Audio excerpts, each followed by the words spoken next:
Die kleine Stadt Troup in Texas ist ein ruhiger, sicherer Ort, an dem sich die frommen Einwohner kennen und einander nahestehen.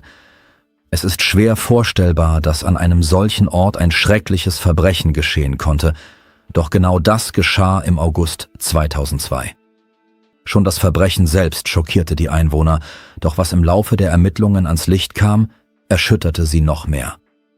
Das Opfer dieses Verbrechens war Marla Dawn McCown Tapp. Sie wurde am 25. April 1967 in Jefferson, Texas, geboren.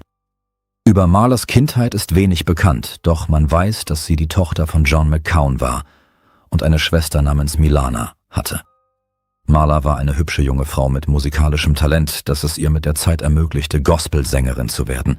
Während ihres Studiums an der Baylor University war sie Leiterin für Jugendarbeit und religiöse Musik und wirkte 3 Spielzeiten lang an der Inszenierung eines texanischen Musicals mit.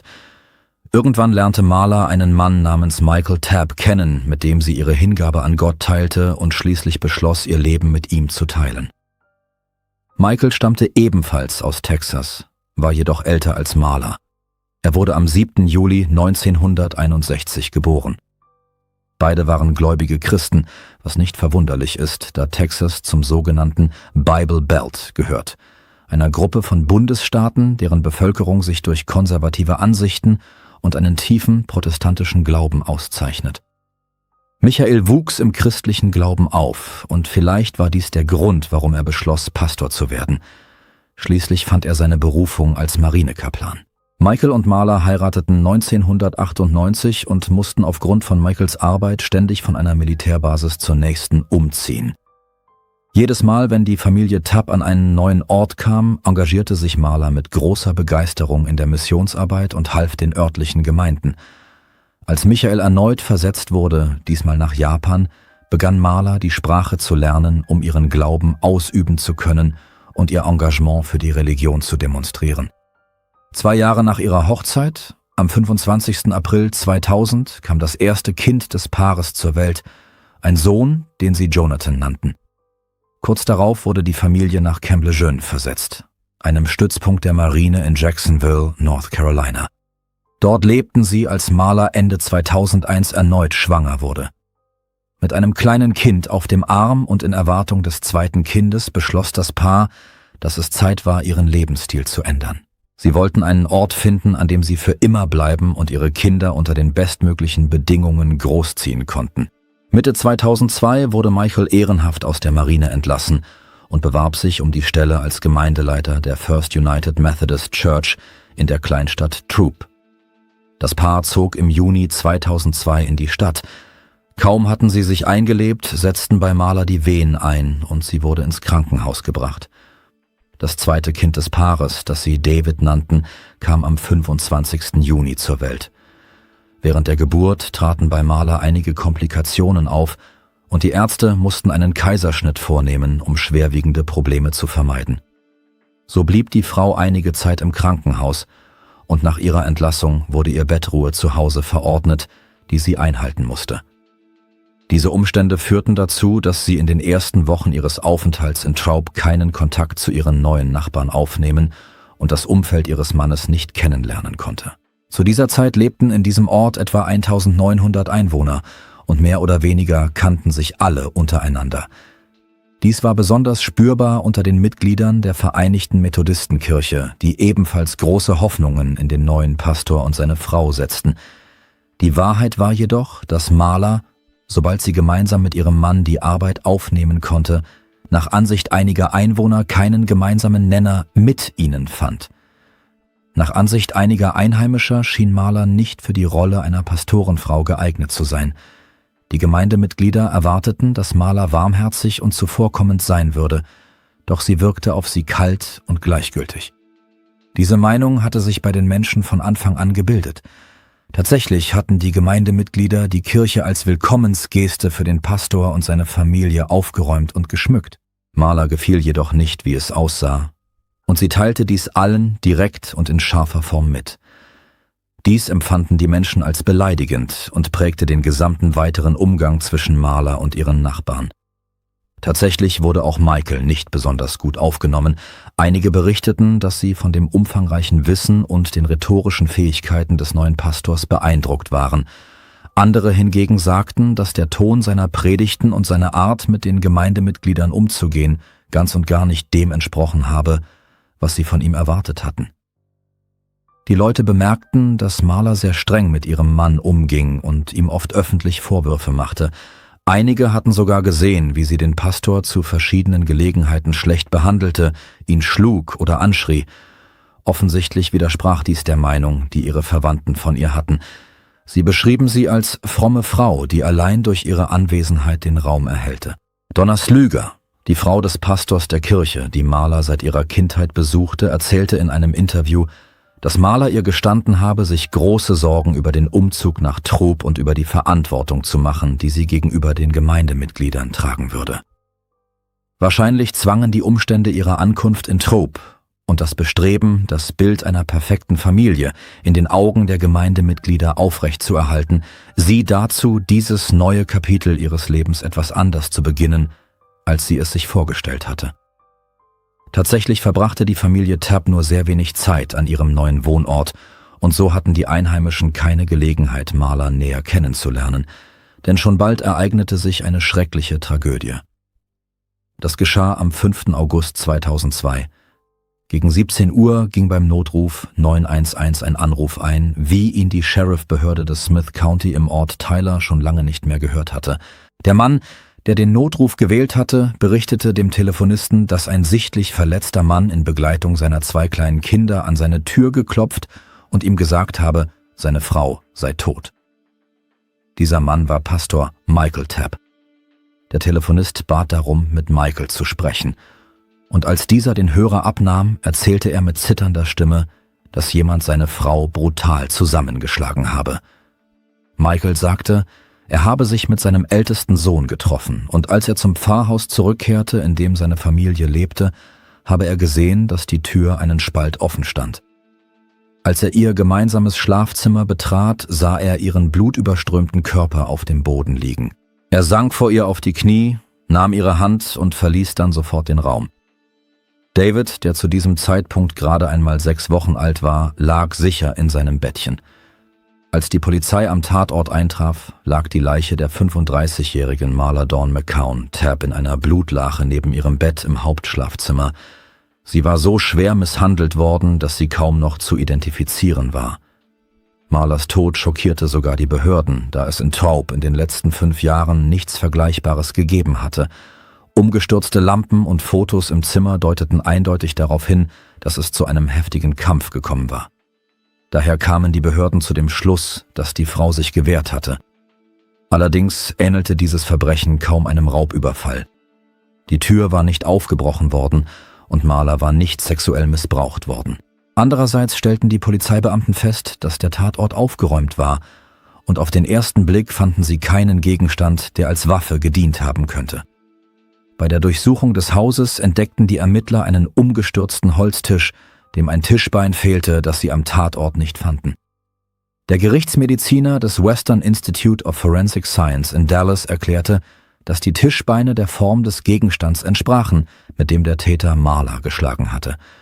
Als die Ermittler Michael befragten, was geschehen sei, erzählte der Mann, dass er an jenem Tag seinen ältesten Sohn Jonathan mitgenommen habe, um mit ihm zu seinen Eltern nach Tyler zu fahren und Zeit mit ihnen zu verbringen. Nachdem sie sich mit den Eltern getroffen hatten, machten sie sich auf den Rückweg und erledigten unterwegs einige Besorgungen. Michaels Eltern bestätigten diese Darstellung. Anschließend forderten die Polizeibeamten gemäß dem Protokoll den Pastor auf, die Kleidung und die Schuhe, die er trug, abzugeben, damit sie zur Untersuchung eingeschickt werden konnten. Außerdem boten die Polizeibeamten Michael an, seine Kinder an einen sicheren Ort zu bringen, bis sie neue Informationen erhielten. Der Mann kooperierte die ganze Zeit über mit den Behörden. Und obwohl der Ehemann bei solchen Verbrechen meist der Hauptverdächtige ist, hatten die Ermittler zu diesem Zeitpunkt keinen Grund, Michael zu verdächtigen. Laut einigen Quellen wurde zunächst angenommen, es könnte sich um einen Raubüberfall handeln, der schiefgelaufen war. Doch diese Hypothese wurde bald widerlegt, da nichts gestohlen worden war. Während die Ermittlungen liefen, fand Marlas Beerdigung statt. Die Frau wurde auf dem Good-Friedhof in ihrer Heimatstadt beigesetzt. Freunde und Familienangehörige, die bei der Beerdigung anwesend waren, berichteten später, dass Michael zutiefst niedergeschlagen gewirkt habe. Bald darauf veröffentlichte Sheriff Smith eine Pressemitteilung, in der er den Sachverhalt des Verbrechens und die Todesursache von Marla kurz darlegte. Vorläufige Ergebnisse der gerichtsmedizinischen Untersuchung im Südwesten von Dallas bestätigten, dass die 35-jährige Marla Dawn McCown Tabb an schweren stumpfen Gewalteinwirkungen auf Kopf und Gesicht gestorben war. Die Schläge, die sie ins Gesicht erhalten hatte, waren so heftig, dass ihr Kiefer praktisch zertrümmert war. Den Behörden fiel es schwer, in den Ermittlungen voranzukommen, da am Tatort kaum Spuren zu finden waren und das Motiv für diese Tat unklar war. Bald darauf begannen die Ermittler mit den Befragungen. Sie befragten Gemeindemitglieder der Kirche, in der Michael arbeitete, sowie Marlas Familie und Freunde. Einige berichteten, dass es in letzter Zeit häufig zu Meinungsverschiedenheiten zwischen Michael und Marla gekommen sei, doch ihrer Meinung nach habe es sich dabei um ganz gewöhnliche Streitigkeiten im Zusammenhang mit dem Umzug und der Geburt des Kindes gehandelt. Im Laufe der Ermittlungen stellte sich jedoch heraus, dass die Streitigkeiten weitaus schwerwiegender waren und der Pastor keineswegs so war, wie er auf den ersten Blick wirkte. Nach einem Gespräch mit Milana McCown, Marlas Schwester, fanden die Behörden heraus, dass die Frau das Leben in der Gemeinde hasste. Ihre Ehe mit Michael litt unter dem unangemessenen Verhalten des Mannes in Dombey. Nachdem sie diese Informationen erhalten und Ermittlungen in dieser Richtung aufgenommen hatten, stellten die Ermittler fest, dass Michael ein Doppelleben führte. Es stellte sich heraus, dass der Mann, der strenge Predigten darüber hielt, wie sich ein gläubiger Mensch zu verhalten habe, gleichzeitig illegale Substanzen rauchte, Alkohol konsumierte und Stammgast in Stripclubs war. Außerdem verschwand er oft für mehrere Tage und behauptete, er müsse Angelegenheiten im Zusammenhang mit seinem Amt regeln, obwohl er in Wirklichkeit in ein Hotel fuhr und dort Zeit mit verschiedenen Frauen verbrachte. Milana erzählte, dass Marla von den Seitensprüngen ihres Mannes erfuhr, als sie eine Broschüre eines der Clubs in seinen Hosentaschen entdeckte. Marla fragte ihren Mann sofort direkt, was das zu bedeuten habe. Daraufhin entschuldigte sich Michael und versuchte, sich damit zu rechtfertigen, dass er den Flyer während der Beichte von einem Gemeindemitglied erhalten habe. Doch Marla glaubte ihm nicht. Als tiefgläubige Frau empfand Marla Michaels Verhalten als absolut schändlich. Aufgrund dieser Informationen kamen die Ermittler zu dem Schluss, dass Marla dem Pastor möglicherweise gedroht hatte, ihn vor den Kirchenbehörden und seinen Gemeindemitgliedern zu entlarven.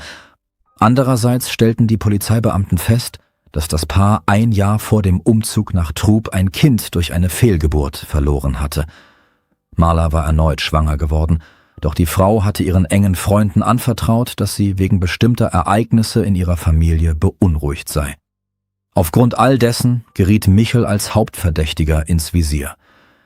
Die Polizeibeamten luden ihn zu einer erneuten Befragung vor, um ihn zu seiner Beziehung zu seiner verstorbenen Frau und zu den Ereignissen am 5. August zu befragen. Michael wiederholte, was er zuvor gesagt hatte, wirkte dabei jedoch sehr gelassen, und diese Gelassenheit weckte das Misstrauen der Polizeibeamten.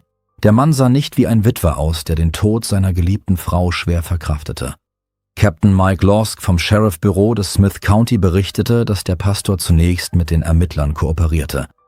Nach der zweiten Befragung weigerte er sich jedoch, die Fragen der Ermittler zu beantworten und nahm einen Anwalt unter Vertrag. Michaels Lage verschlechterte sich, als er wenige Tage nach Marlas Tod in einem der Nacktclubs gesehen wurde, die er häufig besuchte.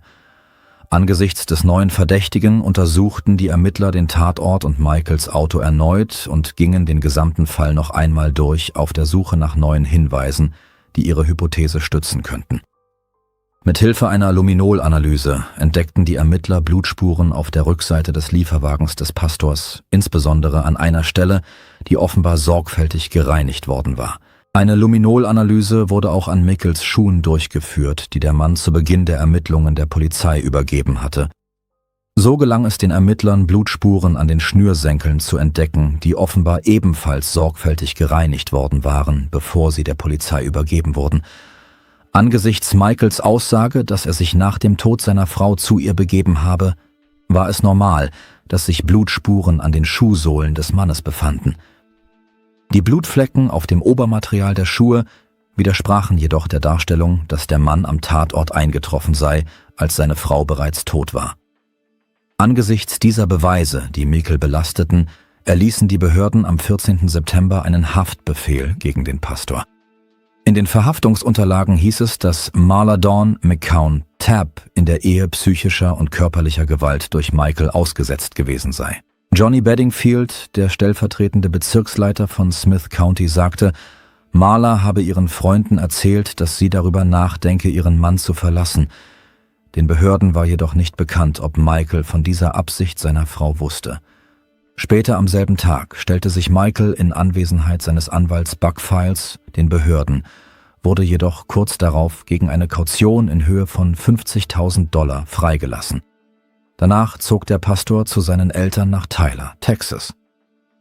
Jonathan traf sich regelmäßig mit seinen Großeltern, während David in der Obhut eines Gemeindemitglieds blieb.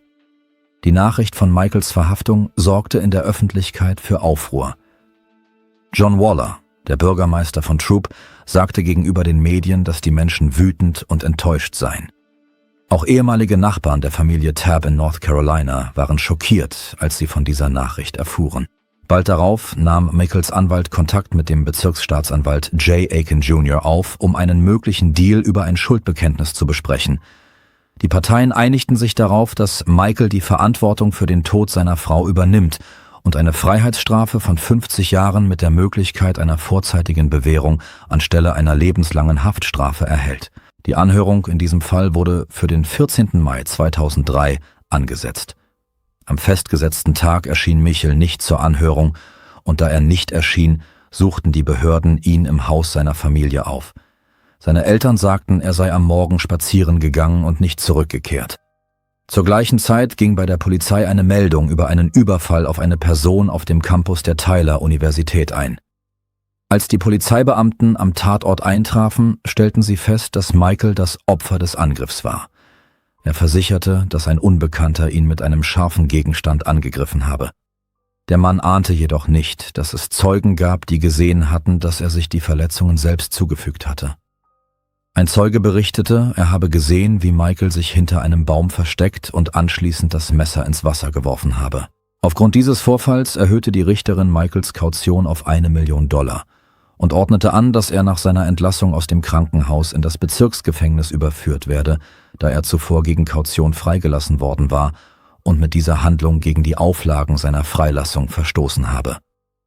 Aufgrund des Versuchs des Angeklagten, sich den Folgen seiner Taten zu entziehen, änderte die Staatsanwaltschaft die ursprüngliche Vereinbarung und fügte der Strafe 5 Jahre hinzu. Michael lehnte diese neuen Bedingungen ab und erklärte, dass er sich vor Gericht verantworten wolle. Die Richterin setzte die Vorverhandlung für Anfang August 2003 und die Hauptverhandlung für den 25. August 2003 an.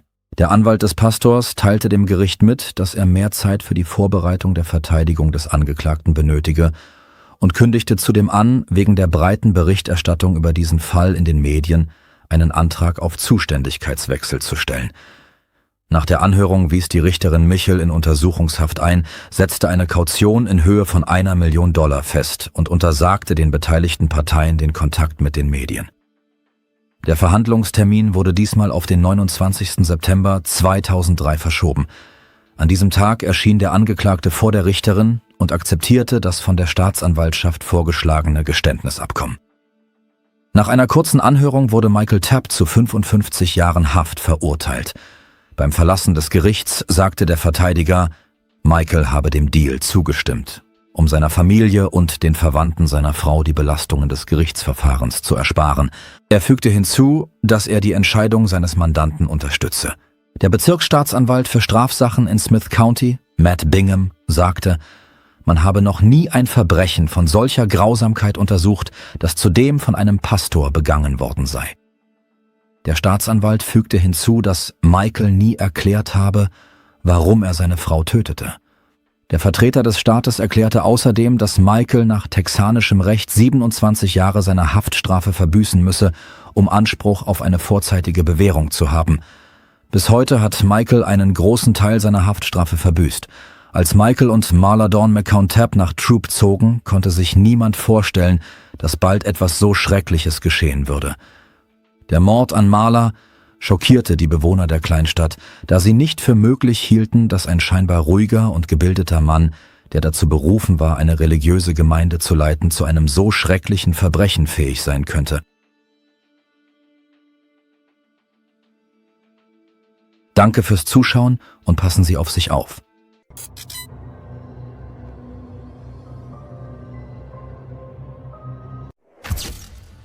Heute untersuchen wir die verdrehte Psyche einer Fanatikerin von Krimi-Dokumentationen und ähnlichen Videos.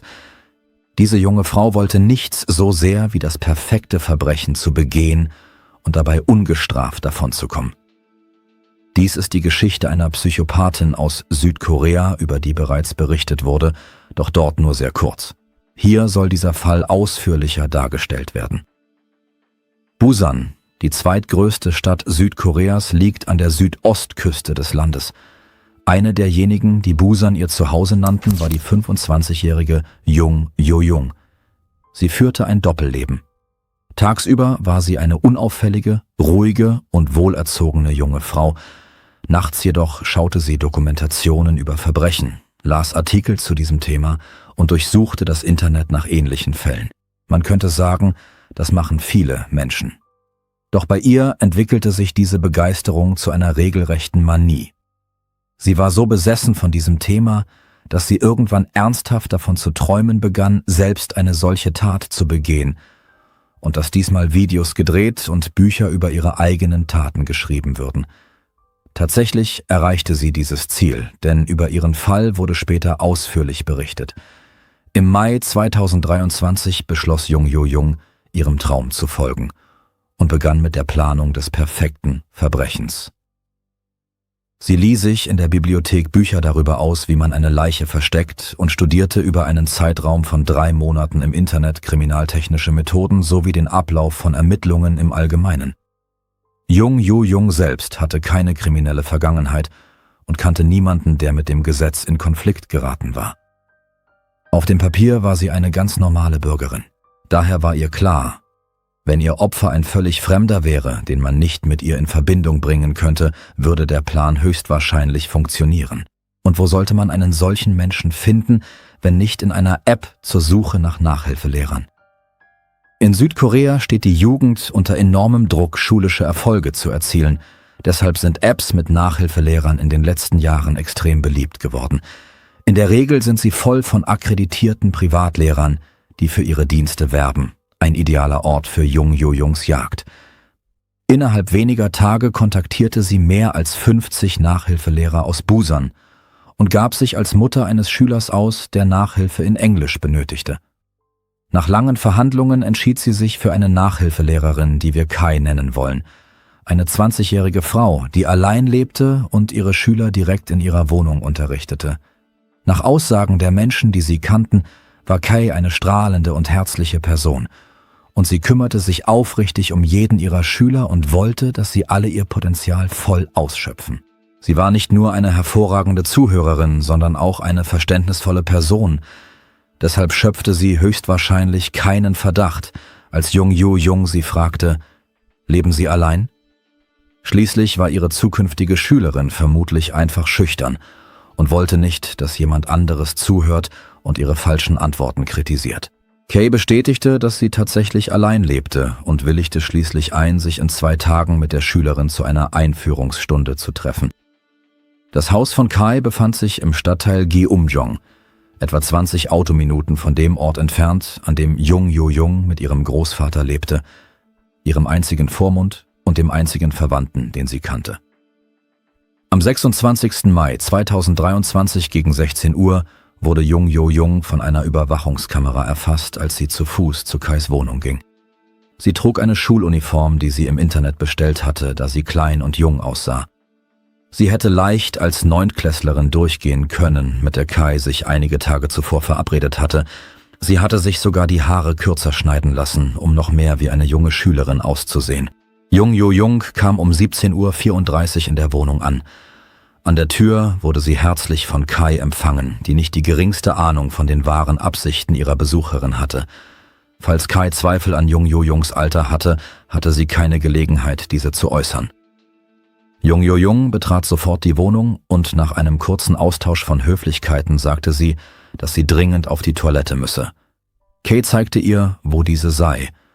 Doch in Wirklichkeit nutzte Jung Jo-jung diese Gelegenheit, um von Zimmer zu Zimmer zu gehen und noch einmal zu überprüfen, ob Kay tatsächlich allein lebte. Nachdem sie sich vergewissert hatte, dass es hier sicher war, holte Jung Jo-jung ein Küchenmesser hervor, das sie in ihrer Uniform versteckt hatte, und stürzte sich im Wohnzimmer auf Kay, die völlig unvorbereitet war, und versetzte ihr mehr als 100 Messerstiche, wobei sie sich auf Hals und Brust konzentrierte. Die Löcher in Kays Handflächen zeugen davon, dass sie versucht hatte, sich zu verteidigen, aber letztendlich nichts ausrichten konnte. Selbst nachdem Kay aufgehört hatte zu atmen, versetzte Jung Jo-jung ihr weiterhin brutale Stiche. Etwa eine Stunde nach der Tat verließ Jung Jo-jung die Wohnung, bekleidet mit der Kleidung ihres Opfers, die sie aus dessen Kleiderschrank genommen hatte, als würde sie dessen Identität annehmen. Sie begab sich zu mehreren nahegelegenen Supermärkten, wo Überwachungskameras festhielten, wie sie Müllsäcke, Reinigungsmittel und eine Vielzahl scharfer Klingen kaufte. Später benutzte sie diese, um die Überreste von Kay zu zerstückeln und zu entsorgen. Es ist nicht bekannt, warum sie diese Gegenstände nicht einfach sofort mitgenommen hatte. Möglicherweise hatte sie Angst, dass ein Polizeibeamter sie anhalten und ihre Tasche durchsuchen könnte, oder vielleicht rechnete sie einfach damit, dass Kay diese Dinge bereits in ihrer Wohnung hatte. Oder sie konnte schlicht nicht so weit im Voraus planen. Wie dem auch sei, Jung Jo-jung kehrte zu Kays Wohnung zurück und begann, die Überreste zu zerlegen. Sie vergaß auch nicht, das Handy, den Ausweis und die Geldbörse einzustecken. Nach all dieser Grausamkeit machte sie sich daran, alle Spuren ihres Aufenthalts in der Wohnung zu beseitigen. Jung Jo-jung ging nach Hause, um ihren Koffer zu holen. Auf den Aufnahmen ist zu sehen, wie sie fröhlich in Richtung Kays Wohnung läuft, bereit, weiter aufzuräumen. Sie packte die Kleidung ihres Opfers in 3 Müllsäcke und warf diese in den nächsten Müllcontainer. Danach stopfte sie die Körperteile in den Koffer. Der gesamte Aufräumvorgang dauerte etwa 6 Stunden, in denen Jung Jo-jung dreimal zwischen ihrem eigenen Zuhause und Kays Wohnung hin und her ging, um die restlichen Spuren zu beseitigen. Sie ging ein und aus, als wäre es ihre eigene Wohnung. Auf mehreren Aufnahmen der Überwachungskameras ist zu sehen, wie sie ganz ungezwungen zum Tatort und wieder zurückgeht, ohne sich auch nur im geringsten Gedanken darüber zu machen, was sie getan hat oder was sie noch zu tun hat. Wäre man in einem dieser Momente auf der Straße an ihr vorbeigegangen, hätte man vermutlich nicht einmal bemerkt, dass sie etwas im Schilde führte und wozu sie fähig war.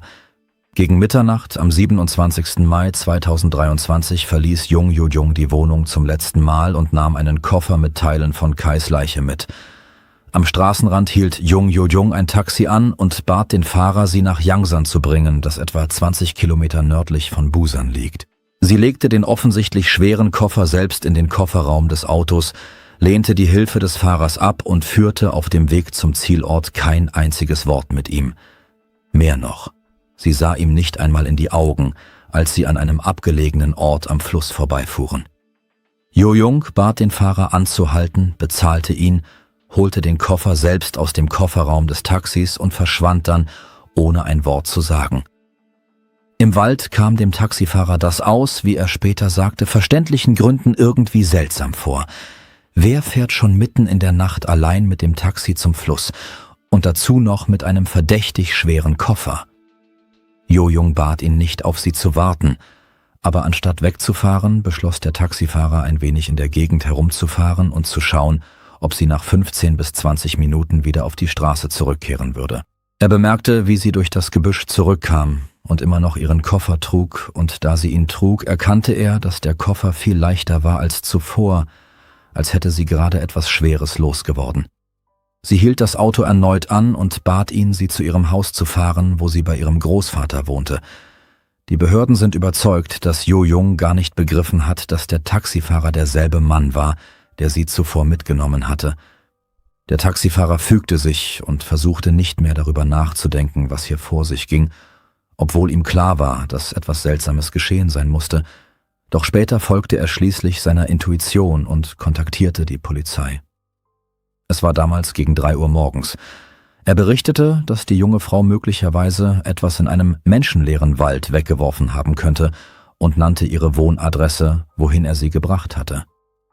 Bald trafen die Polizeibeamten ein und untersuchten Jo-Jungs Koffer. Sie fragten, warum sich darin Tropfen einer roten Flüssigkeit befanden, woraufhin sie antwortete, dass sie zu dieser Zeit ihre Periode hatte und sagte, dass ein Teil der Flüssigkeit wohl in den Koffer gelangt sein müsse. Da die Polizeibeamten Zweifel hatten, begannen sie genauer nachzufragen und ihre Aussagen zu überprüfen. Sie änderte ihre Geschichte im Handumdrehen und erzählte, dass sie in Wirklichkeit gerade entbunden habe und das Kind loswerden wollte. Aus irgendeinem Grund glaubte sie, dass dies besser klingen würde und dass dies nicht als Mord gelten würde. Nur hatte sie nicht damit gerechnet, dass die Polizei einen Ultraschall durchführen würde, der zeigte, dass diese Geschichte eine weitere Lüge war. Zu diesem Zeitpunkt hatten andere Polizeibeamte die Gegend abgesucht und im hohen Gras menschliche Überreste entdeckt. Die Ermittler brachten Jo-Jung zum Verhör. Doch anstatt einen Anwalt zu verlangen, erfand sie eine weitere Geschichte. Sie behauptete, sie sei auf dem Weg gewesen, um Englischunterricht zu geben. Als sie dort ankam, stellte sie jedoch fest, dass Kays Tür nicht verschlossen war. Sie trat ein und entdeckte zu ihrem Entsetzen Kays Leiche auf dem Boden. Der angeblich für all das verantwortliche unbekannte Mann befand sich noch in der Wohnung. Er hatte die Tür verschlossen und ihr gesagt, dass er sie gehen lassen würde, wenn sie schweigen und ihm helfen würde, die Leiche zu beseitigen. Nach einem kurzen Moment des Unglaubens fassten sich die Ermittler wieder und teilten Jo-Jung höflich mit, dass ihre Geschichte keinen Sinn ergab. Sie wurde etwas nervös und erzählte ihre Geschichte noch einmal. Dann sagte sie, dass es für einen Erwachsenen peinlich sei, einen Nachhilfelehrer zu suchen, deshalb habe sie sich als Schülerin ausgegeben. Als Kai sie sah, ahnte sie nichts. Kurz nach ihrer Ankunft kam es zu einer hitzigen Auseinandersetzung über den Lehrplan und aus Angst um ihre Sicherheit habe sie Kai in Notwehr getötet. In diesem Moment kontaktierten die Ermittler Jo-Jungs Großvater und baten ihn, zur Polizeiwache zu kommen. Als er erfuhr, was seine Enkelin angerichtet hatte, brach die Welt für ihn zusammen. Er kannte sie seit ihrer frühen Kindheit und konnte nicht glauben, dass sie so grausam mit einem Fremden umgegangen sein sollte. Doch als man ihm Beweise vorlegte, konnte er nicht mehr leugnen, dass sie für Kays Tod verantwortlich war. Da die Ermittler kein ehrliches Geständnis von ihr erlangen konnten, baten sie den Großvater, das Zimmer zu betreten und mit Jo-Jung unter 4 Augen zu sprechen. Er willigte ein. Drinnen brach er in Tränen aus und flehte seine Enkelin an, einfach die Wahrheit zu sagen, vielleicht um seinetwillen. Vielleicht liebte sie ihren Großvater, oder vielleicht verstand sie einfach, dass alles vorbei war. Doch in diesem Moment gab Jo-Jung endlich nach. Sie erklärte, dass es keinen Streit gegeben habe. Sie habe einfach eine Leidenschaft für alles gehabt, was mit echten Verbrechen zu tun hatte. Filme, Sendungen, Bücher, Nachrichtenartikel. Und sie sagte, es habe sie einfach interessiert, zu erfahren, wie es sei, darin verwickelt zu sein, um diese Neugier zu stillen. Und so nahm sie das Leben eines Menschen, der weder ihr noch irgendjemand anderem jemals in irgendeiner Weise Schaden zugefügt hatte. Sie erzählte all das so emotionslos und nüchtern, dass es nicht nur die Ermittler verblüffte, sondern sogar die Erfahrensten unter ihnen überraschte. Nachdem sie die Geschichte ihrer Suche nach einem Nachhilfelehrer und die Überwachungsaufnahmen vom Tag des Mordes untersucht hatten, waren die Ermittler noch mehr erstaunt. Sie hatten zwar schon Fälle von vorsätzlichem Mord erlebt, aber nichts Vergleichbares. Sie erfuhren, dass Jo-Jung besonders von dem Film Helplessness fasziniert war, einem koreanischen Psychothriller über eine Frau, die tötet und anschließend die Identität des Opfers annimmt. Den Browserverläufen nach zu urteilen, sah sich Jo-Jung diesen Film mindestens einmal am Tag an. Wenn man bedenkt, wie Jo-Jung Kleidung von Kai trug und ihren Ausweis mitnahm, sind die Parallelen zwischen dem Film und ihren Handlungen offensichtlich. Es ist durchaus möglich, dass Jo-Jung sich einfach von dem Film Helplessness inspirieren ließ oder sich in das Konzept verliebte, dem er gewidmet ist. Wenn man sich ihr Leben vor diesem Vorfall ansieht, wird klar, warum der Gedanke, jemand anderes zu werden, so verlockend sein konnte. Nach der Analyse ihrer Korrespondenz und ihrer Social-Media-Aktivitäten wurde der Polizei klar, dass Jo-Jung weder Freunde noch Bekannte, weder Arbeit noch enge familiäre Bindungen hatte. Nichts außer ihrem Großvater. Sie wirkte völlig unauffällig und isoliert. In ihrer Schulzeit wirkte sie ganz normal, mit einem gewissen sozialen Leben. Doch seitdem sich etwas geändert hatte, sei es durch Zufall oder Pech, begann Jo Jung ein zurückgezogenes, einsames Leben zu führen, ohne mit praktisch irgendjemandem Kontakt zu haben, weder in der realen Welt noch im Internet. Psychologen vermuten, dass sie dieser Situation sowohl körperlich als auch seelisch entfliehen wollte. Und was könnte besser sein, als sich in jemand anderen zu verwandeln, in jemanden, der ein vollwertiges Leben führt, eine eigene Wohnung, einen Job, Fremdsprachenkenntnisse und Freunde hat, in jemanden wie Kai? Psychologen sagen, dass Jo Jungs Motiv nicht bloße Neugier war, sondern Neid. Und in ihrem Verständnis wäre es, da sie ohnehin schon unsichtbar war, besonders einfach gewesen, zu verschwinden und die Identität eines anderen Menschen anzunehmen. Im Laufe der Ermittlungen kontaktierten die Behörden jede der 50 Nachhilfelehrerinnen, bei denen Jo Jung abgeschrieben hatte. Jede von ihnen war eine junge Frau im Alter von etwa 20 Jahren. Wie sich herausstellte, fragte sie jede Einzelne, ob sie allein lebe und ob ihre Schülerinnen allein zu den Unterrichtsstunden zu ihnen nach Hause kommen könnten. Eine junge Frau, die verzweifelt Geld brauchte, hätte Jo Jung beinahe als Schülerin aufgenommen, lehnte sie jedoch letztendlich ab, da sie ihre Wohnung für den Unterricht als zu klein erachtete. Nun leben sie und alle anderen Nachhilfelehrerinnen mit diesem erschreckenden Gedanken, das hätte ich sein können. Nicht weniger beängstigend war Jo Jungs völlige Reuelosigkeit. Nachdem sie ihre perverse Idee in die Tat umgesetzt hatte, zeigen die Aufnahmen der Überwachungskameras, die vor und unmittelbar nach dem Mord an Kay aufgenommen wurden, dass sie unheimlich ruhig und gefasst wirkt und sich mit fast entschlossenem Gang bewegt. Ehrlich gesagt ist es schwer zu verstehen, wie Jo Jung auf die Straße gehen und so gefasst wirken konnte, nachdem sie buchstäblich einen anderen Menschen erstochen hatte. Natürlich brachte sie nach ihrer Festnahme eine eintrainierte Entschuldigung vor der Presse vor und sagte etwas wie: Es tut mir leid für Kay. Und ich glaube, ich war einfach nicht bei mir. Es waren nicht gerade die aufrichtigsten Entschuldigungen. Ihre ganze Aufrichtigkeit bewahrte sie ihrem Großvater, den die Medien leider mit ihren Interviews bedrängten. Während eines dieser Interviews gab er sich selbst die Schuld an Jo Jungs Taten und erklärte, es sei seine Schuld, dass sie so geworden sei, wie sie geworden sei, weil er sie falsch erzogen habe. Außerdem sagte er, dass es ihm sehr leid tue für die Familie von Kai. Nach allgemeiner Meinung war der Großvater ein sehr gütiger Mensch. Er tat alles, was in seiner Macht stand, um Jo Jung alleine großzuziehen. Seine Nachbarn sprachen nur Gutes über ihn, und doch lebt er nun mit Schuldgefühlen wegen der Taten seiner Enkelin. Im Vorfeld des Prozesses unterzog sich Jo Jung einem psychologischen Test, bei dem die Testpersonen auf ihre Fähigkeit zur Empathie, auf Impulsivität sowie darauf geprüft werden, ob sie ein parasitäres Leben führen. Der Test umfasst 20 Fragen und wird mit 40 Punkten bewertet. In Südkorea gelten alle, die mehr als 25 Punkte erzielen, als echte Psychopathen, die völlig frei von Gewissensbissen sind. Jo Jung erzielte 28 Punkte. Während des Prozesses bat Jo Jung um Nachsicht und behauptete, dass sie zum Zeitpunkt des Vorfalls unter psychischen Problemen gelitten habe.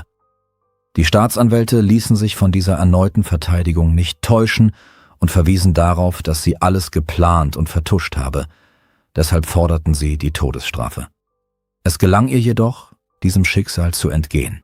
Am 24. November 2023 wurde Jo Jung zu lebenslanger Haft verurteilt und man muss wohl annehmen, dass, hätte der Taxifahrer seinem Bauchgefühl nicht vertraut und die Polizei verständigt, sie möglicherweise für eine gewisse Zeit ungestraft davongekommen wäre, um einen neuen Anschlag vorzubereiten, was sie mit ziemlicher Sicherheit getan hätte. Der Taxifahrer entschied sich, seinen Namen nicht öffentlich zu machen. Er lehnte Interviews und sogar Auszeichnungen ab, aus Angst, dass Jo Jung vorzeitig freikommen könnte und dass sie ihn aufspüren würde. Oder dass jemand anderes durch ihre Tat inspiriert werden könnte. Laut Jo Jungs Berichten fühlt sie sich im Gefängnis tatsächlich sehr wohl. Sie ernährt sich gut, schläft, genießt die Isolation und zeigt keinerlei Anzeichen von Reue. Die südkoreanischen Medien legen ständig den Fokus auf Jo Jungs Aussehen, insbesondere darauf, dass niemand eine so junge und unschuldig aussehende Frau einer solch abscheulichen Tat verdächtigen könnte. Doch wie viele Fälle zeigen, kann das Äußere trügerisch sein? Kann das Äußere trügerisch sein? Und Verbrecher gibt es in allen Formen und Größen. Ich würde nicht sagen, dass mich das Aussehen von Yu Jung überrascht hätte, aber mich hat ein anderer Gedanke überrascht. Der Gedanke, dass man in dieser Welt, egal wo man sich befindet, nicht unbedingt nach Ärger suchen muss. Manchmal findet der Ärger einen von selbst. Wir können ruhig leben und nur das Richtige tun. Und dann, eines Tages, durch die Hand eines Fremden sein Leben verlieren. Durch jemanden, den wir nie verletzt haben, den wir nie getroffen haben, von jemandem, der dir ins Gesicht lächeln kann und im nächsten Moment zur tödlichen Gefahr wird.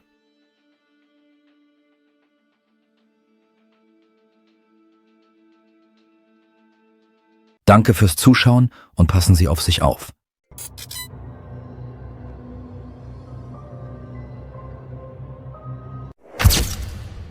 Heute befassen wir uns mit einer der schockierendsten und unerklärlichsten Tragödien Japans. Es ist die Geschichte der Familie Miyazawa. Und dieser Fall wird bis heute untersucht, obwohl sich das Verbrechen bereits vor fast 24 Jahren ereignet hat. Das neue Jahr gilt in Japan als einer der wichtigsten Feiertage, an dem Familien zusammenkommen, gemeinsam feiern und den Beginn eines neuen Jahres begehen. Am 30. Dezember 2000 verbrachte die Familie Miyazawa den Tag, wie viele andere Familien in Tokio auch, damit, sich gemeinsam auf den Jahreswechsel vorzubereiten. Der Morgen begann damit, dass die Eltern die Kinder weckten. Yasuko bereitete ein leichtes Frühstück zu, und alle setzten sich gemeinsam an den Tisch und besprachen ihre Pläne für das kommende Jahr. Später machte sich die ganze Familie auf den Weg zum Neujahrseinkauf, schlenderte durch die belebten Straßen, die mit festlichen Lichtern geschmückt waren, und ging in die Geschäfte, um alles Notwendige für das Neujahrsessen zu kaufen. Sie lachten, suchten Geschenke aus und genossen insgesamt die festliche Atmosphäre. Als sie nach Hause kamen, bereitete Yasuko das Mittagessen zu, und sie setzten sich alle gemeinsam an den Tisch, um diesen herzlichen Familienmoment zu teilen. Danach packten sie ihre Einkäufe aus und begannen, das Haus zu schmücken. Die Kinder hängten mit besonderer Begeisterung Lichterketten und Spielzeug auf. Am Abend telefonierte die Familie mit Verwandten und sprach darüber, wie sie am nächsten Tag gemeinsam Silvester feiern würden. Der 44 Jahre alte Familienvater Mikio Miyazawa arbeitete im Marketing. Und Silvester war für ihn eine der arbeitsreichsten Zeiten des Jahres. Deshalb schaute er im Laufe des Tages immer wieder auf seinen Computer, um gegebenenfalls auf Arbeits-E-Mails zu antworten. Während er damit beschäftigt war, unterhielt seine Frau Yasuko ihre beiden Kinder, das 8 Jahre alte Mädchen Nina und ihren jüngeren Bruder Rei. Nach dem Abendessen verbrachten sie den Abend vor dem Fernseher und gingen schließlich schlafen. Und so tauchte gegen 23:30 Uhr, als alle 4 bereits in ihren Betten schliefen, eine dunkle Gestalt langsam aus den Tiefen des Parks auf, der an die Rückseite ihres Hauses grenzte. Dieser Mann trat lautlos aus dem Wald hervor und gelangte auf das Grundstück der Familie. Obwohl es in Japan als normal gilt, die Türen offen zu lassen, da das Land als relativ sicher gilt, war die Eingangstür an diesem Tag dennoch verschlossen. Daraufhin kletterte der Täter auf einen Baum, streckte die Hand aus und öffnete das Badezimmerfenster im 2. Stock, um ins Haus zu gelangen. Im Inneren begab sich der Täter in das nächste Schlafzimmer, wo Rei schlief, und tötete den Jungen, indem er ihm die Luft abschnürte. Diese schreckliche Tat verursachte wahrscheinlich viel Lärm, der Mikio weckte und ihn dazu veranlasste, sofort vom Erdgeschoss nach oben zu rennen. Der Kampf, der zwischen Mikio und dem Angreifer ausbrach, war kurz und brutal. Der Angreifer war mit einem japanischen Santoku-Küchenmesser bewaffnet, mit dem er dem Vater der beiden Kinder wiederholt so heftig auf den Kopf schlug, dass die Messerspitze abbrach und tief im Schädel des Opfers stecken blieb. Vor seinem Tod gelang es Mikio noch, den Täter leicht zu verletzen, doch es gelang ihm nicht, ihn endgültig zu überwältigen.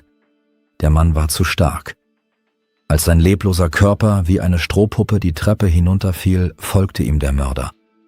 Er stieg ins Erdgeschoss hinab, wo er, von einer Art animalischer Raserei erfasst, sich erneut auf den bereits toten Körper stürzte, wiederholt zuschlug und mit der abgebrochenen Messerklinge weiter auf den Körper einwirkte, als wolle er sogar die Erinnerung an das Opfer auslöschen.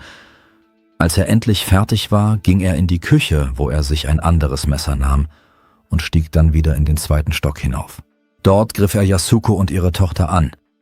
Seine Angriffe waren nicht nur grausam, sie hatten etwas Dämonisches an sich, als ob seine ganze Wut und sein ganzer Hass genau auf sie gerichtet gewesen wäre. Jeder Schlag war grausamer als der vorherige, mit der offensichtlichen Absicht, maximales Leid zuzufügen, bevor er ihnen schließlich das Leben nahm. Später stellten die Ermittler fest, dass er sich bei Yasuko und Nina viel mehr Zeit und Mühe gegeben hatte und ihr Tod weitaus schrecklicher war als der des Familienvaters Mikio Miyazawa und seines Sohnes. Obwohl er sein Ziel scheinbar bereits erreicht hatte, begab sich der Mörder dennoch auf die Straße und unterbrach die Telefonleitung. Wahrscheinlich, um jegliche Versuche zu verhindern, Hilfe zu rufen oder Kontakt zur Außenwelt aufzunehmen, falls jemand plötzlich überlebt oder sich im Haus versteckt hatte. Er war sich bewusst, dass das Telefon ein wichtiges Mittel sein könnte, damit die Opfer Hilfe rufen konnten, und beschloss, dem Haus die letzte Möglichkeit der Kommunikation zu nehmen. Danach beeilte sich der Mörder jedoch nicht mit der Flucht. Er schien jegliches Zeitgefühl verloren zu haben und wanderte in den folgenden Stunden ziellos durch das Haus, wobei er eine Reihe fast absurder und alltäglicher Handlungen vollzog. Ohne die Leichen seiner 4 Opfer zu beachten, machte er sich, als wäre nichts geschehen, daran, seine Wunden zu verbinden.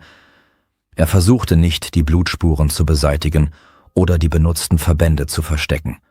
Im Gegenteil, er ließ sie direkt auf dem Boden liegen, als wolle er, dass die Behörden alles genau so vorfänden, wie er es zurückgelassen hatte. Dann begab er sich in die Küche, wo er sich Tee kochte, als wäre er ein gewöhnlicher Gast.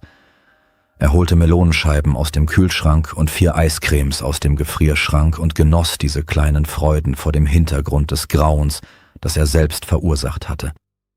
Später legte er sich auf eines der Sofas im Wohnzimmer und döste ein. Als er aufwachte, schaltete er kurz Mikios Computer ein und ging dann auf die Toilette, ohne sich die Mühe zu machen, die Spülung zu betätigen. Dann, in den frühen Morgenstunden des neuen Jahres, verließ er endlich dieses Haus. Am 31. Dezember 2000 um 11 Uhr morgens versuchte Yasukos Mutter, ihre Tochter anzurufen, um die Pläne für Silvester zu besprechen. Der Anruf kam jedoch nicht durch. Die Telefonleitung war bereits unterbrochen worden, was sie zu diesem Zeitpunkt jedoch noch nicht wusste. Besorgt machte sich Yasukos Mutter auf den Weg zu ihrem Haus und klingelte an der Tür. Es öffnete jedoch niemand. Im Haus war weder Bewegung noch Geräusche zu hören. Von großer Sorge erfasst, benutzte sie ihre Schlüssel, um das Haus zu betreten. Vor ihren Augen bot sich ihr sofort ein schrecklicher Anblick. Am Fuße der Treppe, die in den 2. Stock führte, lag die Leiche von Mikio Miyazawa, dem 44 Jahre alten Familienvater. Yasukos Mutter begann, nach der Familie zu rufen, doch als Antwort herrschte nur Stille. Sie stieg die Treppe hinauf und sah die Leiche ihrer Tochter Yasuko. Sie war 41 Jahre alt und daneben die Leiche ihrer Enkelin Niina, die gerade einmal 8 Jahre alt war. Vor Entsetzen wie gelähmt berührte sie ihre Leichen, als hoffe sie, dass all dies nur ein Albtraum sei, der bald enden würde. Und in dieser völligen Ratlosigkeit ging sie in das Nachbarzimmer, genau das sich neben den Leichen von Yasuko und Nina befand, und entdeckte dort Rai, der in seinem Bett lag. Er war erstickt worden, und genau das ließ die Ermittler vermuten, dass er das erste Opfer dieses brutalen Verbrechens gewesen war. Die Polizei stellte schnell fest, dass der Mörder die zerbrochene Tatwaffe am Tatort zurückgelassen hatte, an der sich sowohl Spuren seines Blutes als auch des Blutes seiner Opfer befanden. Außerdem hatte er aus unerklärlichen Gründen eine kleine Tasche auf dem Boden liegen lassen, in der Marker und eine kleine Menge Sand gefunden wurden. Alle diese Gegenstände wurden beschlagnahmt und zur forensischen Untersuchung geschickt, in der Hoffnung, die Identität des Mörders festzustellen. Obwohl die gefundenen Kleidungsfasern wichtige Anhaltspunkte für den Täter lieferten, wurde schnell klar, dass die Suche nach ihm nicht einfach werden würde. DNA und Fingerabdrücke wurden gefunden und analysiert, stimmten jedoch mit keinem Eintrag in der nationalen Datenbank Japans überein. Der Ermittler Tsuchida betrachtete die Fotos vom Tatort, die auf dem Tisch in seinem schummrig beleuchteten Büro ausgebreitet lagen, und wirkte konzentriert, zugleich aber von tiefer Enttäuschung geprägt. Es war bereits eine Woche vergangen, seit eine ältere Frau die Leichen ihrer Familie entdeckt hatte, die in ihrem eigenen Haus brutal ermordet worden waren, und die Ermittlungen hatten noch immer keine Ergebnisse gebracht. Jemand hatte es geschafft, all das zu tun und zu verschwinden, ohne Spuren zu hinterlassen, die deutlich genug gewesen wären, um ihn zu fassen. Als Leiter der Polizeistation stand Tsushida unweigerlich im Mittelpunkt dieses aufsehenerregenden Falls und hatte den Befehl erhalten, dessen Aufklärung so schnell wie möglich voranzutreiben. Auf den ersten Blick schien alles einfach zu sein. Die persönlichen Gegenstände und Spuren, die der Täter hinterlassen hatte, versprachen einen Hinweis auf seine Identität. Doch die DNA stimmte, wie bereits erwähnt, mit keinem Eintrag in der nationalen Datenbank überein und stellte damit faktisch ein unüberwindbares Hindernis auf dem Weg zu einer offensichtlichen Lösung dar. Die Situation erforderte einen anderen Ansatz, und so wandte sich sein Team den Zeugenaussagen und den Aufzeichnungen der Überwachungskameras zu. Doch auch hier stellte sich heraus, dass sie im Dunkeln tappten. Der Mörder war auf keiner der Kameras rund um das Haus zu sehen, und die Zeugen konnten nichts liefern, was man hätte verwerten können. Sehr systematisch und kaltblütig entging dieser Mann allen möglichen Fallen, als wüsste er jeden ihrer Schritte im Voraus. Diese Tatsache verstärkte nur die Besorgnis und das Gefühl, dass sie es mit jemandem zu tun hatten, der weitaus gefährlicher war als ein gewöhnlicher Verbrecher. Die Analyse ergab, dass der Mörder ein Mann gemischter Herkunft war. Dabei stammte wahrscheinlich ein Elternteil aus Südeuropa. Sein Blut wurde als Typ A identifiziert. Und aufgrund der Art der Wunden, die er seinen Opfern zugefügt hatte, wurde angenommen, dass er Rechtshänder, schlank und etwa 170 Zentimeter groß war. Die Analyse der bei den Morden angewendeten Kraft deutete auf ein Alter zwischen 15 und 35 Jahren hin. Aber darüber hinaus konnte nichts Genaueres bestätigt werden. Nach Angaben der Polizei wurden am Tatort über 1000 Spuren gesichert. Fingerabdrücke, Fußspuren, Kleidung, ein Santoku-Messer, Blut und eine große Menge biologischen Materials des Täters, darunter Haare. Doch trotz dieser Vielzahl an Spuren führten die Ermittlungen zunächst zu keinem Ergebnis. Die Ermittler untersuchten sogar die vom Täter hinterlassenen biologischen Spuren, die am Tatort gefunden worden waren. Die Analyse ergab, dass der Mann am Tag vor den Morden eine einfache Mahlzeit aus grünen Bohnen und Sesamsamen zu sich genommen hatte. Später wurde bestätigt, dass sowohl das Küchenmesser, das für die Morde verwendet wurde, als auch die Kleidung, die der Täter trug, in der Präfektur Kanagawa in Japan gekauft worden waren, die etwa eine Autostunde entfernt liegt. Mit der Zeit fand die Polizei heraus, dass von dem Pullover, den der Mörder trug, insgesamt nur 130 Exemplare hergestellt und verkauft worden waren. Und das war zunächst eine vielversprechende Spur. Denn allein durch diese Überprüfung konnten sie den Kreis der Verdächtigen deutlich eingrenzen. Leider führte ihre Untersuchung jedoch nur zu 12 Käufern dieser Pullover, die offensichtlich keinerlei Verbindung zum Täter hatten. Der vielleicht überraschendste und faszinierendste Hinweis auf die Identität des Angreifers war eine detaillierte Analyse des Sandes, der in der zurückgelassenen Tasche gefunden wurde. Den Wissenschaftlern gelang es herauszufinden, dass es sich um Sand aus der Wüste von Mojave in Kalifornien handelte, genauer gesagt aus der Gegend um den Luftwaffenstützpunkt Edwards.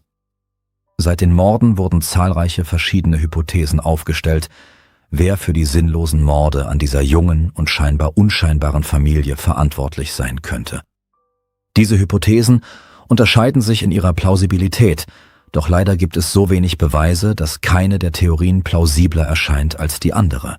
Die am weitesten verbreitete Hypothese geht davon aus, dass die Familie Opfer eines Stalkers wurde, der möglicherweise von manischer Eifersucht oder einer pathologischen Zuneigung zu einem der Familienmitglieder getrieben war. Der offensichtliche Unterschied im Ausmaß der Verletzungen bei den weiblichen Familienmitgliedern im Vergleich zu den männlichen hat einige Psychologen zu dem Schluss kommen lassen, dass der Mörder einen tiefen Hass auf Frauen gehegt haben könnte, möglicherweise ausgelöst durch eine persönliche Tragödie oder unerfüllte Gefühle. Möglicherweise handelte es sich um einen Mann, der von Yasuko Miyazawa oder einer Bekannten der Familie besessen war und glaubte, einst von ihr gekränkt oder gedemütigt worden zu sein.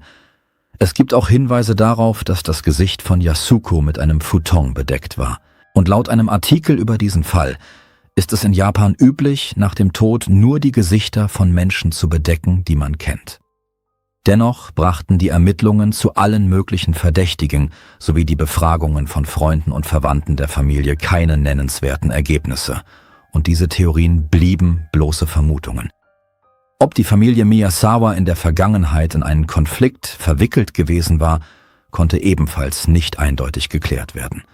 Eine der Versionen besagt, dass der offene Platz hinter dem Haus der Familie Miyazawa der Grund für die Tragödie gewesen sein könnte. Es gab Gerüchte, dass die Behörden der Familie bis zu 100 Millionen für einen Umzug angeboten hätten, um ihr Haus abzureißen und den Park zu erweitern. Außerdem kam es laut einigen Zeugenaussagen wenige Wochen vor seinem Tod zu einem Konflikt zwischen Mikio Miyazawa und einer Gruppe junger Leute auf einem örtlichen Skateboardplatz. Es ist also nicht auszuschließen, dass dieser Konflikt dazu führte, dass eine Straßenbande beschloss, sich für diese angebliche Respektlosigkeit zu rächen. Eine weitere populäre Theorie besagt, dass der Mörder ein Migrant oder ein obdachloser Mensch gewesen sein könnte. Das Haus der Familie Miyazawa lag, wie viele andere Häuser in Japan auch, nur wenige Gehminuten von Bahnhöfen entfernt, was den Verdacht aufkommen ließ, dass der Täter mit Hilfe des weit verzweigten Eisenbahnnetzes durch das Land gereist war. Seit den 1980er Jahren sah sich Japan mit einer zunehmenden Migration aus benachbarten asiatischen Ländern sowie mit einer steigenden Zahl von Menschen konfrontiert, die ihre Wohnung verloren hatten. In den 1990er Jahren erlebte Japan, wie viele andere Länder auch, eine schwere Wirtschaftskrise. Viele Menschen verloren ihre Arbeit und fanden nie wieder zu einem stabilen Leben zurück. Ein Teil von ihnen begann, ein Nomadenleben zu führen und weigerte sich, in eine Gesellschaft zurückzukehren, die sie ihrer Meinung nach im Stich gelassen hatte. Möglicherweise war der Mörder einer dieser Menschen. Und das Haus der Familie Miyazawa wurde zufällig ausgewählt. Es war einfach das erste Haus, dem er begegnete, als er den Park verließ. Es könnte auch sein, dass er die Familie in einem Geschäft gesehen hatte, als sie Einkäufe für das neue Jahr erledigten und beschloss, ihnen zu folgen. Eine der Theorien betrifft den Sand, der in der Tasche gefunden wurde. Dieser Sand wurde als Material aus der Wüste von Nevada in der Nähe des Luftwaffenstützpunkts Edwards identifiziert. Das lässt vermuten, dass der Mörder Verbindungen zum amerikanischen Militär gehabt haben könnte. Einige Kommentatoren behaupteten, der Täter sei möglicherweise einer der 50.000 amerikanischen Soldaten gewesen, die sich zu dieser Zeit in Japan aufhielten. Diese Theorie sollte nach Ansicht einiger Beobachter auch das gemischte DNA-Profil erklären, das am Tatort gefunden wurde. Es scheint, als gäbe es kaum Hoffnung, dieses Verbrechen vollständig aufzuklären und den Täter zu fassen. Zumal für viele Straftaten Verjährungsfristen gelten. In Japan beispielsweise 30 Jahre für Verbrechen, die mit der Todesstrafe geahndet werden, und 20 Jahre für Straftaten, die mit lebenslanger Haft bestraft werden. Danke fürs Zuschauen und passen Sie auf sich auf.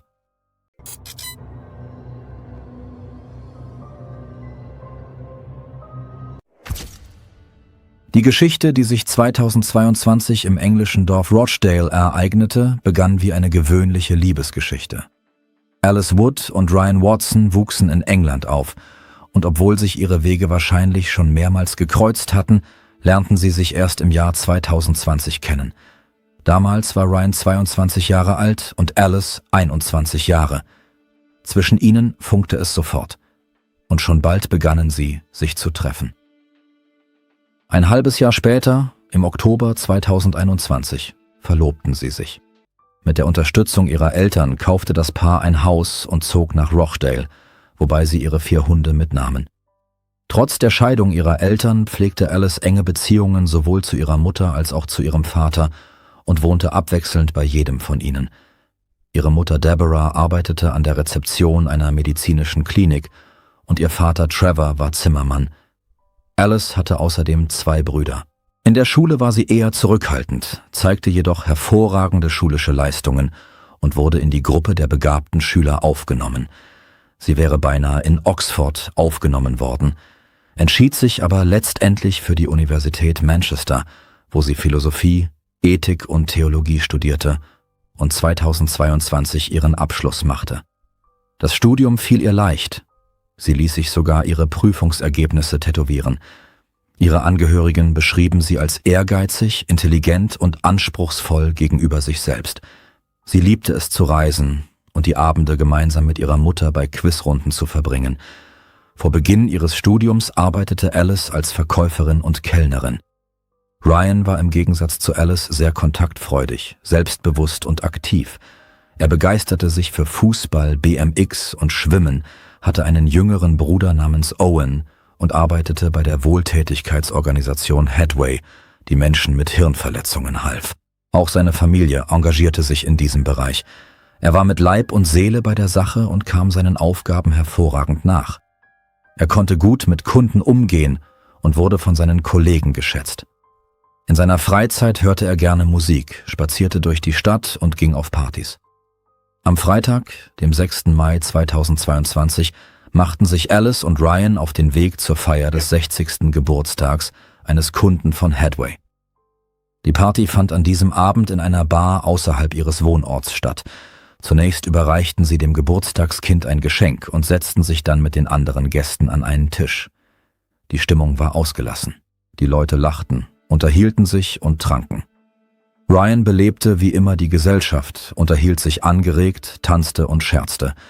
Alice hingegen hielt sich im Hintergrund und wurde im Laufe des Abends immer gereizter. Irgendwann begann Ryan ein lebhaftes Gespräch mit einer Frau namens Tiffany, die er bereits von anderen Veranstaltungen kannte.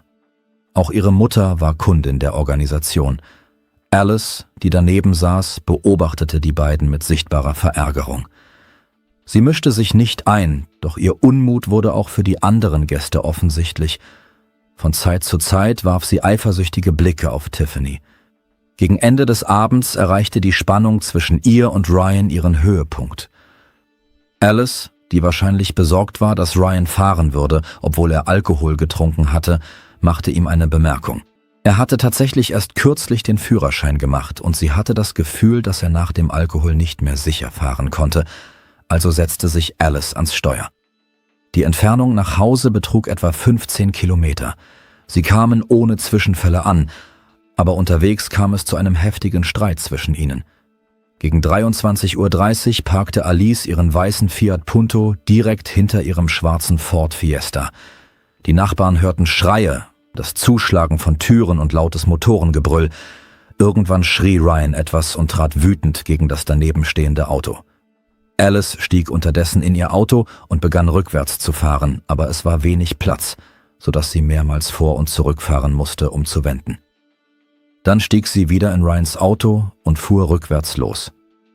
Ryan stand in der Nähe und sah sich um. Irgendwann sah er eine Nachricht auf seinem Handy, wurde abgelenkt und begann sich zu entfernen. Das hat Alice offenbar sehr verärgert. Sie trat abrupt aufs Gaspedal, fuhr in das hinter ihr stehende Auto, streifte dann einen Laternenpfahl und eine Mülltonne. Ryan befand sich ganz in der Nähe. Das Auto, das abrupt zurücksetzte, hätte ihn beinahe erfasst.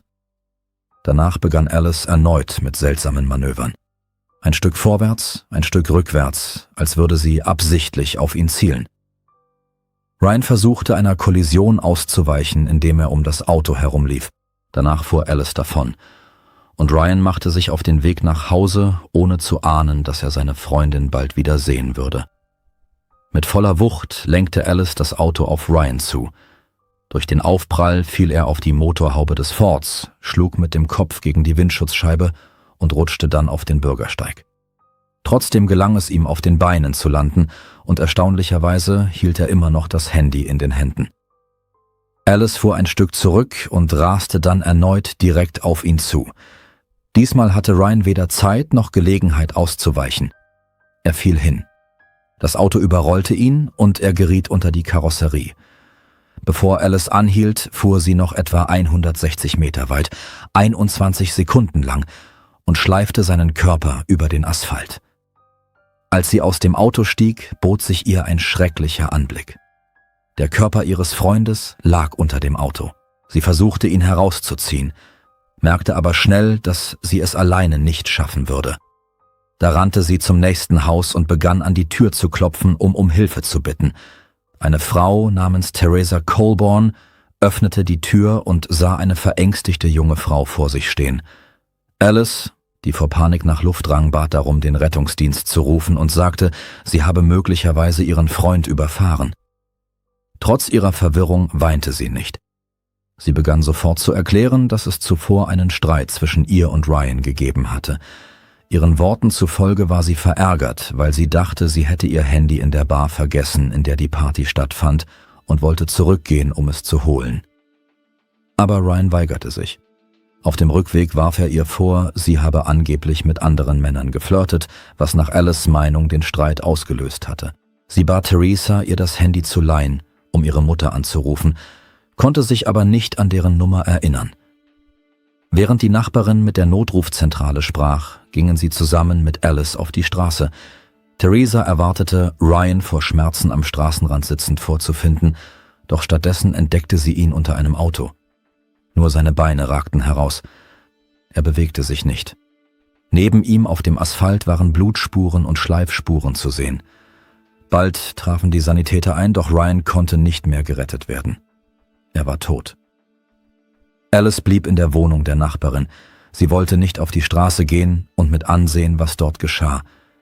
Sie stand unter Schock und konnte nicht stillsitzen. Die Nachbarn versuchten, sie zu beruhigen, sie hinzusetzen oder hinzulegen, wussten jedoch nicht, ob ihr Zustand mit Alkoholkonsum oder mit dem Geschehenen zusammenhing. Als die Polizei eintraf, befand sich Alice bereits in der Wohnung. Der für den Fall zuständige Beamte fand sie weinend auf dem Sofa vor. Er roch sofort Alkohol.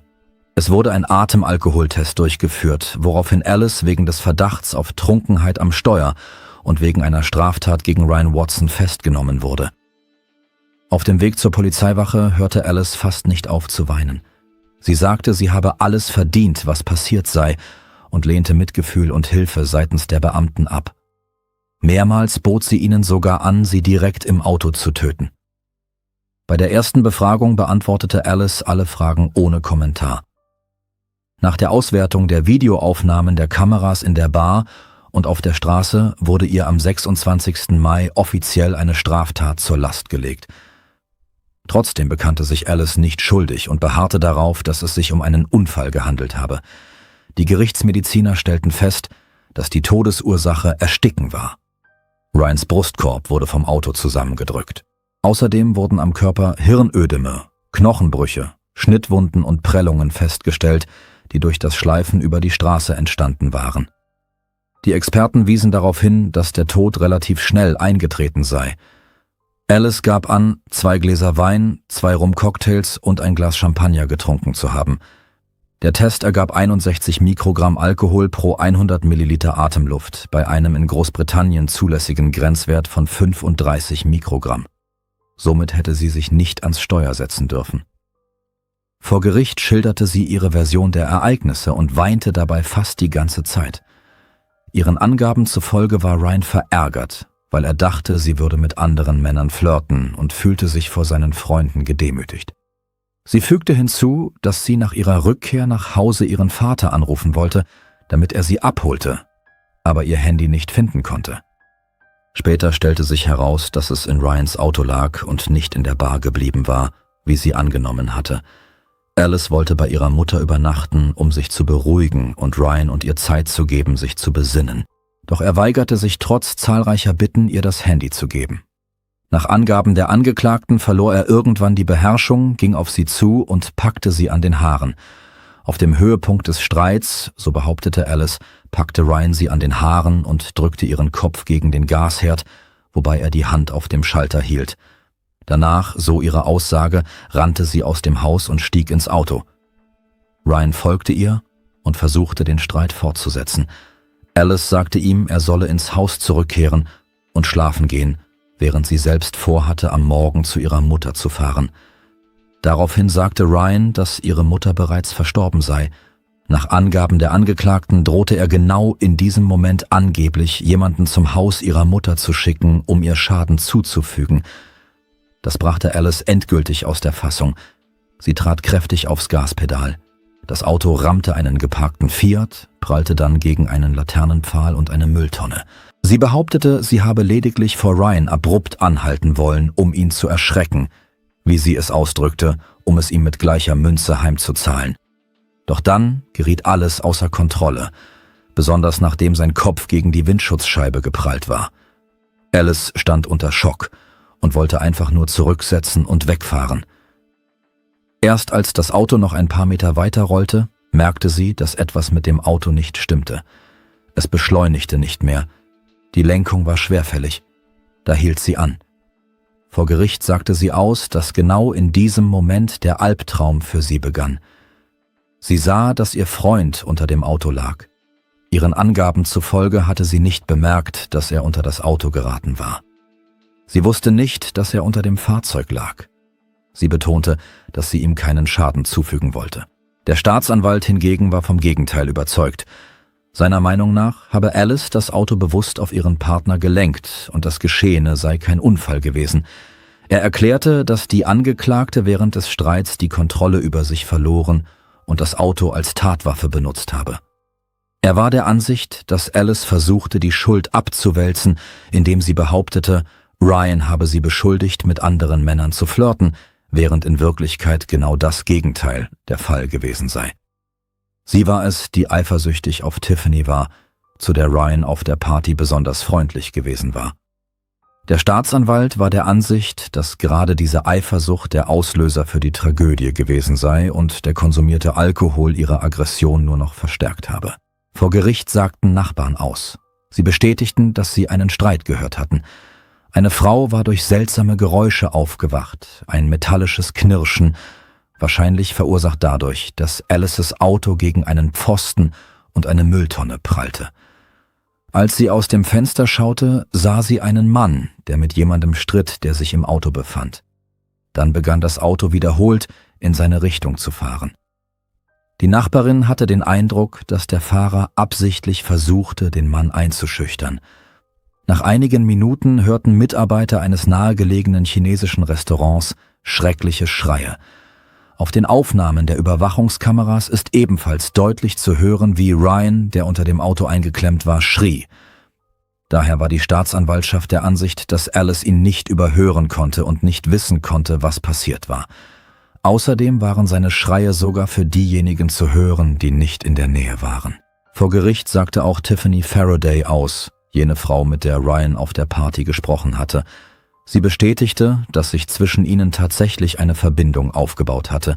Sie verstanden sich gut. Sie bemerkte auch, dass Alice offensichtlich verärgert über ihr Gespräch gewesen war und eifersüchtig reagiert hatte. Nach 23 Uhr, als Tiffany bereits zu Hause war, versuchte jemand, sie über Instagram zu kontaktieren. Ein unbekanntes Konto rief sie 3-mal an, aber sie schaffte es nicht abzunehmen. Später rief sie zurück, erhielt jedoch keine Antwort und schickte eine Nachricht mit der Frage, wer das sei. Später stellte sich heraus, dass es Ryan gewesen war. Er hatte versucht, sie anzurufen. Es ist nicht genau bekannt, wann er dies tat, während des Streits mit Alice oder bereits als er sich in Gefahr befand. Auch seine Absichten blieben unklar. Eines ist jedoch klar. Er hat in dieser Nacht tatsächlich versucht, Kontakt zu ihr aufzunehmen. Vor Gericht sagten auch Experten für Verkehrsunfälle aus. Ihre Meinungen gingen jedoch auseinander. Einer von ihnen war der Ansicht, dass Alice in dem Moment, als sie Ryan aus den Augen verlor, möglicherweise keine Zeit mehr hatte zu reagieren. Ein anderer Experte beharrte darauf, dass ihre Handlungen absichtlich gewesen seien, wenn sie zuvor bereits versucht hatte, ihn zu überfahren. Die Verteidigung betonte, dass Alice und Ryan vor dem Vorfall eine feste und harmonische Beziehung gehabt hätten. Sie waren verliebt, hatten ein Haus gekauft, sich verlobt und planten, eine Familie zu gründen. Eine Nachbarin erinnerte sich, dass das Paar glücklich und perfekt gewirkt habe und sie das Geschehene nicht glauben könne. Ryan war ums Leben gekommen und Alice drohte eine lebenslange Haftstrafe. Ein weiterer Nachbar zeigte sich überrascht, da er sie für ruhige, freundliche Menschen gehalten hatte. Sie veranstalteten keine lauten Partys, lebten friedlich und wirkten wie ein verliebtes Paar. Der Anwalt behauptete, dass Alice keine Absicht gehabt habe, Schaden anzurichten. Er betonte, dass ihr Verhalten am Tatort, ihre Verwirrung und ihre Reue aufrichtig gewesen seien. Seinen Worten zufolge habe sie einen ihr lieben Menschen verloren und müsse nun damit leben. Alice selbst räumte ein, dass sie die Ursache für Ryans Tod gewesen sei, bestand jedoch darauf, dass alles ein Unfall gewesen sei und keine vorsätzliche Handlung. Der Prozess dauerte 3 Wochen. Alice erschien im Gerichtssaal stets in schlichter, aber gepflegter Kleidung. Die einzige auffällige Veränderung war ihre Frisur. Sie hatte sich die Haare an den Seiten kurz schneiden lassen und trug hinten lange Strähnen. Dies erregte sofort die Aufmerksamkeit der Presse, die ihren Look als ungewöhnlich beschrieb. Oft kam sie mit einem Buch oder einem Lehrbuch zum Gericht. Am 2. Januar 2024 wurde das Urteil verkündet. Alice wurde für schuldig befunden. Als das Urteil verlesen wurde, zeigte sie keinerlei Emotionen, sondern senkte lediglich den Kopf. Einen Monat später fand die Sitzung zur Urteilsverkündung statt. Der Richter erklärte, er glaube nicht an Alices Darstellung, insbesondere nicht an ihre Behauptung, sie habe lediglich zurücksetzen und wegfahren wollen. Seinen Worten zufolge zeige das Video vom Tatort, dass sie absichtlich auf die Straße gefahren sei und das Auto direkt auf Ryan gelenkt habe. Sie habe keinerlei Versuch unternommen, das Fahrzeug rechtzeitig anzuhalten. Der Richter war der Ansicht, dass ihre Handlungen von einem starken emotionalen Ausbruch diktiert gewesen seien und nicht im Voraus geplant, sie jedoch mit der Absicht gehandelt habe, Schaden zuzufügen. Der Richter schenkte auch der Behauptung keinen Glauben, dass Alice nicht gewusst habe, dass Ryan unter dem Auto lag. Die Kameraaufnahmen zeigten, wie das Auto unnatürlich aufsprang und wieder absank. Ihre Aussage, sie habe gedacht, sie fahre über Schlaglöcher, erschien dem Gericht absolut unglaubwürdig. Nach Ansicht des Richters zeigte die Angeklagte keine echte Reue und übernahm keine volle Verantwortung für das Geschehene. Erschwerend wirkte sich zudem aus, dass sie unter Alkoholeinfluss am Steuer saß. Zu ihren Gunsten wurde das Fehlen von Vorstrafen und Verkehrsverstößen in der Vergangenheit gewertet, sowie ihr Alter und die Tatsache, dass sie nicht versucht hatte, sich vom Unfallort zu entfernen. Aus den Akten ging zudem hervor, dass Alice unter einer Sucht litt. Bei ihr waren Depressionen und eine Angststörung diagnostiziert worden.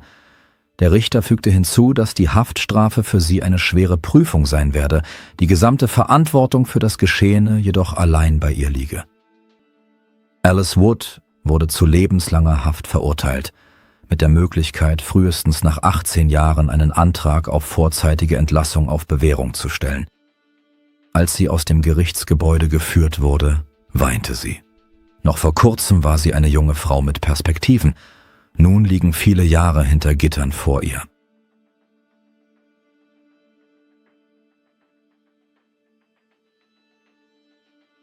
Danke fürs Zuschauen und passen Sie auf sich auf.